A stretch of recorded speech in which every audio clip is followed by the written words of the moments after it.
السلام علیکم پیارے دوستو، کہا جاتا ہے کہ بنی اسرائیل میں ایک نہایت نیک عبادت گزار شخص رہا کرتا تھا جو لوگوں سے الگ رہ کر صبح شام اللہ تعالیٰ کی عبادت میں مصروف رہا کرتا تھا۔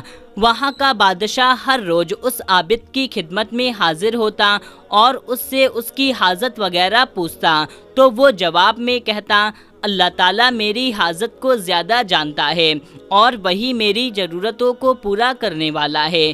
اللہ تعالیٰ نے اس کی عبادت گاہ پر انگور کی بیل اگا دی تھی جس پر روزانہ انگور لگتے تھے۔ جب اس عابد کو پیاس لگتی تو وہ اپنا ہاتھ بڑھاتا، اس سے پانی بہتا، وہ اسے پی کر اپنا پیاس بجھاتا تھا۔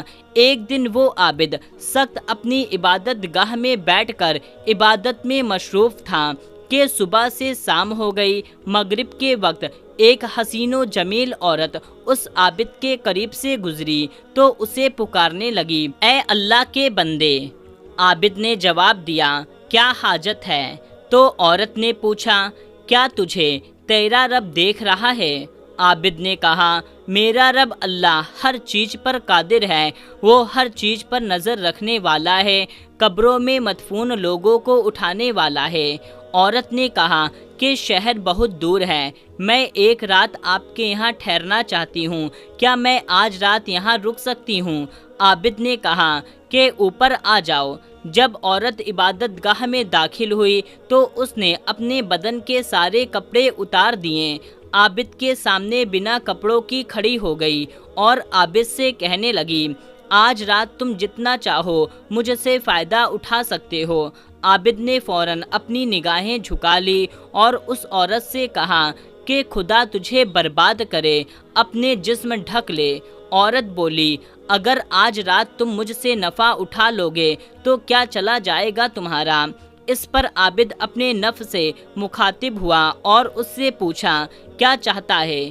نفس بولا، اللہ کی قسم میں اس عورت سے ضرور فائدہ اٹھاؤں گا۔ تو عابد نے اپنے نفس سے کہا کہ تیری بربادی ہو، تو گندک کا لباس ہے، ہمیشہ آگ چاہتا ہے اور میرے اتنے عرصے کی عبادت کو برباد کرنا چاہتا ہے۔ کیا تو جانتا نہیں، جانی شخص کو منہ کے بل جہنم میں ڈھکیل دیا جائے گا اور جہنم کی آگ کبھی نہ بجھے گی اور نہ ہی فنا ہوگی۔ مجھے اندیشہ ہے کہ اللہ رب العزت تجھ سے ایسا ناراض ہوگا کہ پھر کبھی تجھ سے راضی نہ ہوگا۔ جب اس کے نفس نے اسے برائی کی طرف مزید اکسایا تو عابد بولا کہ اگر پہلے تجھے دنیا کی ہلکی آگ پیش کرتا ہوں، اگر تو نے اسے برداشت کر لیا تو تجھے آج رات اس عورت سے جتنا چاہے نفع اٹھانے دوں گا۔ اس نے چراغ میں تیل بھرا اور اس کی بتی کو بڑا کر دیا اور وہ عورت بھی وہیں کھڑی یہ سارا منظر دیکھ رہی تھی۔